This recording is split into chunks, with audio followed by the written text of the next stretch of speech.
আমার রথের মেলার ভিডিও তো তোমরা দেখলে। এইবার দেখো রথের মেলা থেকে যে এই জবা গাছটা কিনেছিলাম আর এই নয়নতারা, তো এইগুলো এবার টবে দেওয়ার পালা। তো চলো টবে দিয়ে দিই।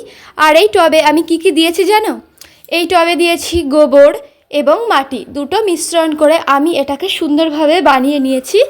এই মাটিটা সুন্দরভাবে না বানালে জানো তো ফুল গাছে কিন্তু ফুল ধরবে না, আর সেই কারণে আমি মাটিটা সুন্দরভাবে বানিয়ে নিয়েছিলাম আগে থেকেই। এইবার চলো এইটাকে রোপণ করার পালা। না, আমি কোনো মাটিতে রোপণ করছি না, তোমরা দেখতেই পাচ্ছ আমি টবে রোপণ করছি। এবং কিন্তু আমার একটা ভুল হয়ে গিয়েছে জানো তো, এইটা না বড় টবে দেওয়া উচিত ছিল, কিন্তু আমি এটা ছোট টবে দিয়ে ফেলেছি, কারণ বড় টব বাড়িতে ছিলই না।